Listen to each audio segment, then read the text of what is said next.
армысыздар ма? Туған ел. Бүгін Аман ағамыз туралы көп әңгімелер айтып жатыр.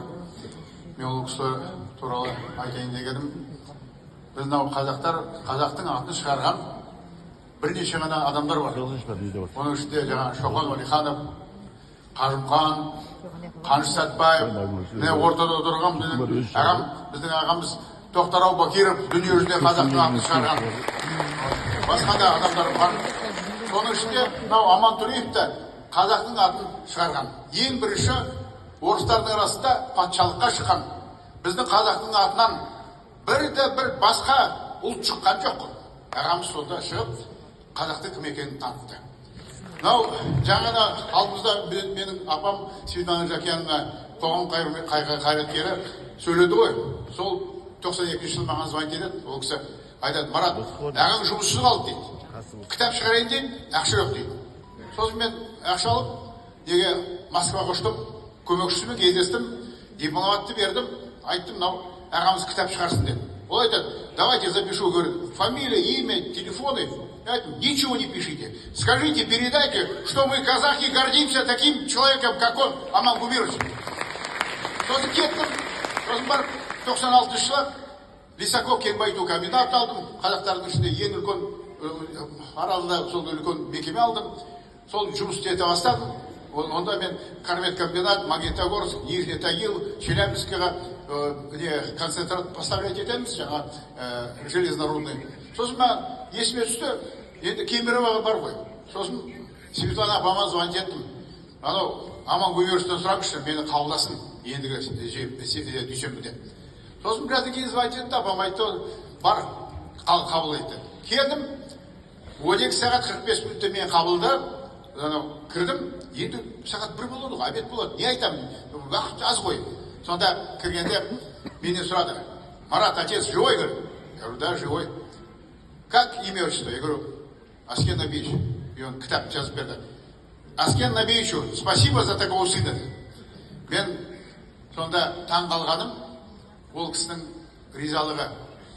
Сосын барып сөйлесіп, екеуміз обедті іштік, содан кейін барып айтты: не үшін келдің деп. Айттым: осылайда сіздерде Западно-Сибирский металлургический комбинат бар, Кузнецкий металлургический комбинат бар, соларға концентрат поставлять ету керек деді. Сосын айтты: сәсілемге сен жата тұрасың ба? Мен жатам деймін. Сонда секретарь команда берді да, екі комбинаттың управляющий компаниялармен бүкіл бастықтарын жинап, жиналыс өткізді. Мен таң қалғаным, біз өндіріспен айналысқан адамбыз ғой. Сонау 1,5 сағат аналарды жерден алып, жерден салдым.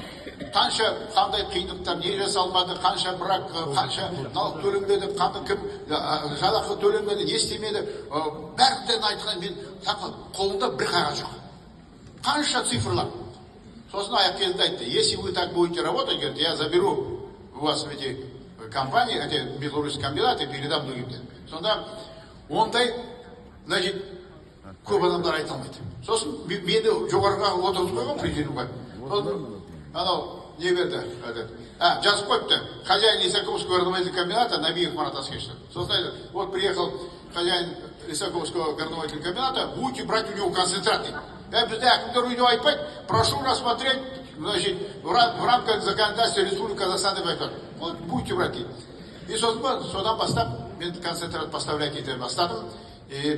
Ағамыздың іскерлігін көрдім. Сонда таңертең сағат 8-де мен тыңдағаным, бір жеті болып не істелді, қандай мекемелер ашылды, қанша жұмыс орны ашылды, қанша налог төленді, қандай жұмыстар жасалды, қандай өнімдер шығардым, бәрін айтты.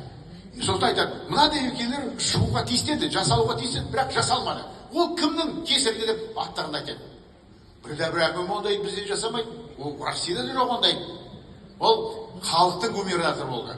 Ол ел үшін, халық үшін өмір сүрді.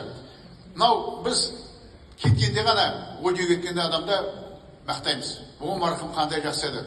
Жаназаға барғанда айтамыз: қандай мықты адам болды деп. Тірі күнде біз мақтамаймыз. Бір қазақтың жақсысы жоқ бізде. Біз тек қана жамандаймыз. Одан да арамыздан сол Аман сияқты ағаларымыз, Тоқтар ағамыз, Бекет ағаларымыздың сол ең мықтарын көрсету. Жастардың арасында мықтарын көрсету. Әрбір қазақ ол философ, әр қазақ шахматист, әр қазақ математик. Өтірік мен 20 жастағы 20 жастағы халыққа шейін чемпион мира Дәрмен Сәдуақасовты 11 жасынан тәрбиеледі. Оны ертең. Сол кезде еще мен 2006 жылы вице-президент шахматтық федерация болғанда айтқан